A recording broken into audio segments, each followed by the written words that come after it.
Moc stupidity. Spôsob, akým spoločenská, politická a inštitucionálna moc posilňuje ničivý potenciál stupidných ľudí, je nám jasný. Veď nie sme stupidní ľudia. Teraz však treba vysvetliť a následne pochopiť samotnú podstatu stupidity, respektíve z čoho pozostáva jej sila a prečo je stupidita pre ostatných ľudí nebezpečná. Základ nebezpečenstva stupidity tkvie v jej nepredvídateľnosti. Rozumný človek nedokáže pochopiť nerozumné správanie. Má problém si ho vôbec predstaviť. Inteligent dokáže pochopiť logiku zlodeja, keďže zlodej koná podľa vzoru racionality. Je to síce hnusná osoba, ale logická hnusná osoba. Zlodej chce zisk. Keďže je to zlodej, svoje plus získa tým, že niekto iný bude mať mínus. Celé je to hnus, ale má to rácio a ak máte rácio aj vy, môžete to predvídať.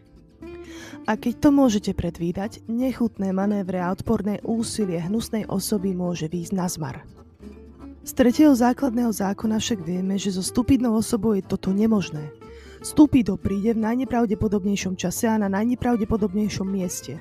Obťažuje vás bez dôvodu, bez toho, aby tým niečo získal, bez plánu, bez systému. Nemáte možnosť nič predpokladať. Miesto, čas, spôsob či dôvod, to všetko sú samé neznáme. Ak sa na vás upriami stupidné stvorenie, nepomôže vám už ani svetená voda. Ste mu vydaní na milosť a nemilosť. Nakoľko je stupidný jedinec 100% oslobodený od pravidel rozumu, racionálny človek zvyčajne býva po A zaskočený útokom, po B neschopný vytvoriť obrannú taktiku, nakoľko útok nemá nejaké známky racionálnej štruktúry, alebo po C A plus B. C je správne.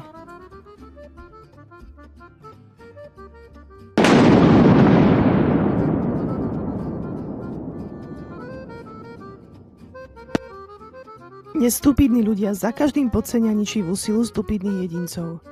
Konkrétne, nestupidní ľudia za každým zabúdajú, že jednanie alebo spolčovanie sa so stupidnými ľuďmi kedykoľvek, kdekoľvek a za akýchkoľvek okolností sa za každým prejaví ako drahý omyl. Fakt, že bezradní jedinci, to jest ľudia, ktorí sa nachádzajú v poli B, si zväčša neuvedomujú, nakoľko sú stupidní ľudia nebezpeční, nás asi neprekvapí. Toto zlyhanie je jedným z prejavov ich bezradnosti.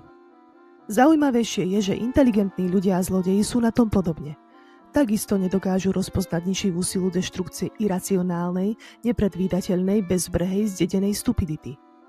Ťažko povedať, čím to je, ale mohli sme si všimnúť, podotýkam, že aj na sebe, že pri konfrontácii so stupidným individuom sa uvedomelejší jedinci s radosťou oddajú pocitu samoľúbosti a opovrhnutia, namiesto toho, aby sa spoľahli na svoje skryté inštinkty, vylúčili adekvátne množstvo adrenalínu a vybudovali si obranu. Takýto neuvedomelý inteligent či zlodej zvyčajne verí, že stupido uškodí len sám sebe, lenže stupidný jedinec patrí do poľa S, nie do poľa bezradných chudákov. Niektorí ľudia sú vo svojej blaženej nevedomosti náchylní spájať sa so stupidnými bytostiami a využiť ich pre vlastné účely. Ale to je chyba, ktorá poprvé je založená na totálnom nepochopení podstaty stupidity a po druhé, stupidnému človeku poskytuje rozšírené pole pôsobnosti, vďaka ktorému môže rozvíjať svoj talent nad rámec svojich pôvodných možností. Dotyčný neuvedomelý ignorant sa môže domnievať, že dokáže zvrátiť stupidné tendencie individua, ale vždy to pôjde len do určitej miery. Stupidní ľudia sú nepredvídateľní, ani inteligent nedokáže vopred vytušiť všetky stupidné výčiny a reakcie, a tak inteligent a jeho stupidný parťák svojou nepredvídateľnosťou čoskoro rozomeli na hladkú múku extra špeciál. Tej však nikdy nie je dosť.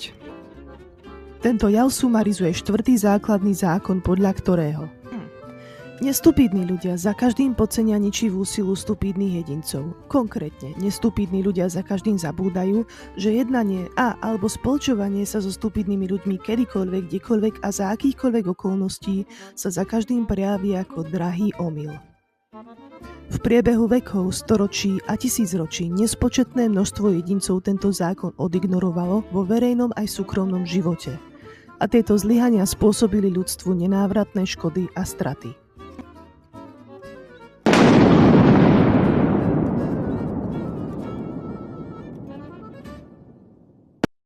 Stupidná osoba je najnebezpečnejší typ človeka. Stupidná osoba je nebezpečnejšia ako zlodej. Predchádzajúca úvaha nás nabáda k tomu, aby sme sa namiesto na jednotlivca zamerali na blaho celej spoločnosti. Toto môžeme v našom kontexte chápať ako algebrický súčet hodnôt jednotlivcov. Pre tento účel je pochopenie 5. základného zákona priam nevyhnutné.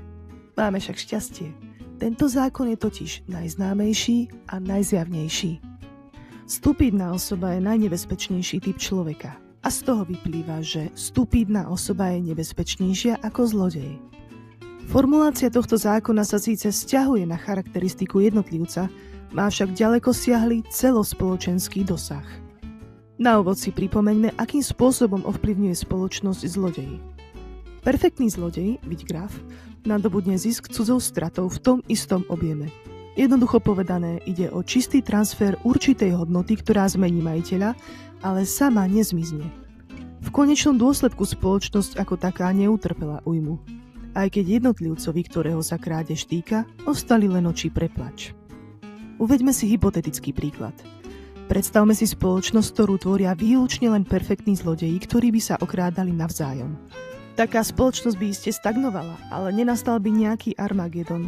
Fungovala by na báze prevodov bohatstva a prosperity v prospech ľudí, ktorí by vyvinuli činnosť. A keďže by túto spoločnosť tvorili samí perfektní zlodeji, všetci by kradli v pravidelnom intervale, takže spoločnosť ako aj jedinci, ktorí ju tvoria, by sa nachádzali v perfektnom stave bez zmeny. Činnosť stupidného individua však vyzerá inak ako činnosť perfektného zlodeja. Stupído spôsobuje iným ľuďom straty bez toho, aby ich kompenzoval svojimi ziskami. Skrátka funguje ako čierna diera. Neškodí len svojim obetiam, ochudobňuje celú spoločnosť. Pozrime sa na náš posledný graf. Všetky akcie jednotlivcov, ktoré spadajú napravo od línie POM, nejakým spôsobom prispievajú k blahobytu spoločnosti. Síce v rôznej miere, ale predsa. K druhej polovici grafu prislúchajú činy jednotlivcov, ktorí spôsobujú celospoločenský úpadok. Inými slovami, bezradný s prienikom inteligencie, zlodej s prienikom inteligencie a predovšetkým inteligentní jedinci prispievajú k rastu prosperity spoločnosti. Na druhej strane zlodej s prienikom stupidity a bezradný s prienikom stupidity zaistujú navyšovanie strát spôsobených stupidnými ľuďmi a týmto spôsobom zosilňujú hanebnú ničivú silu stupídov. Aký má tento fakt reálny dopad na fungovanie našej spoločnosti?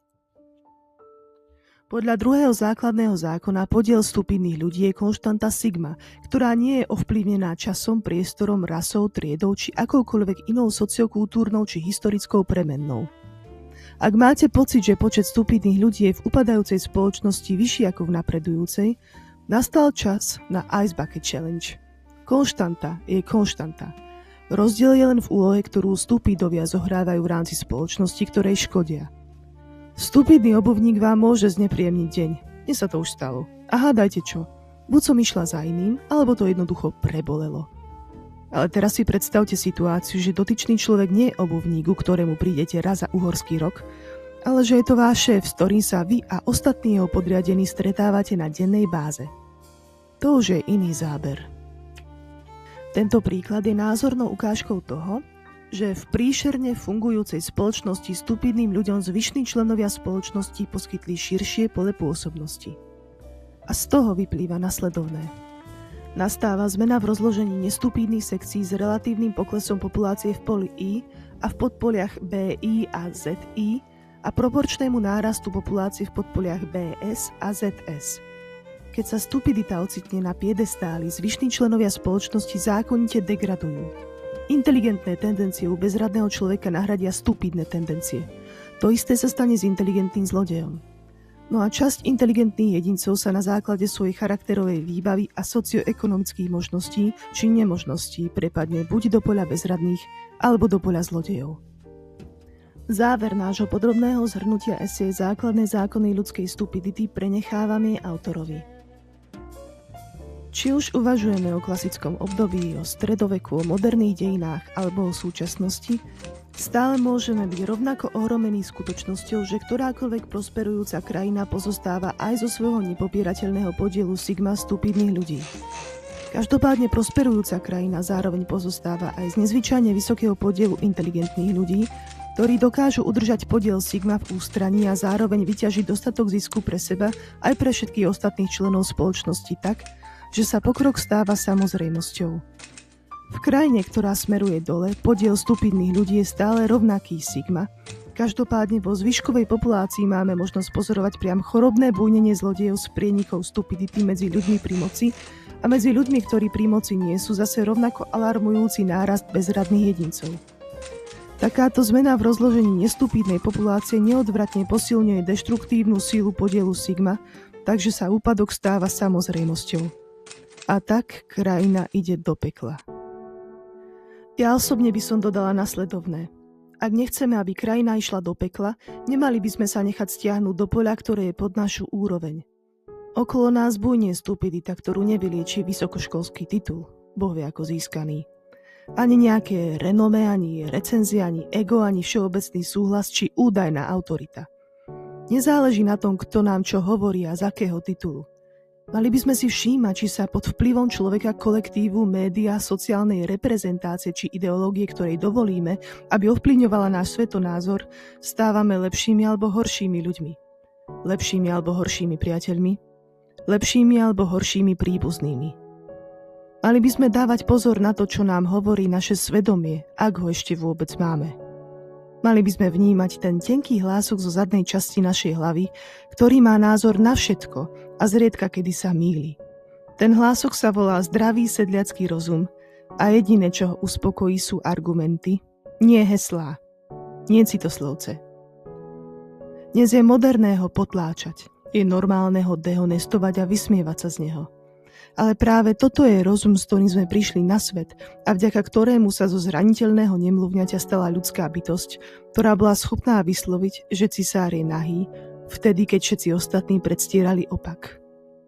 Buďme nonkonformisti.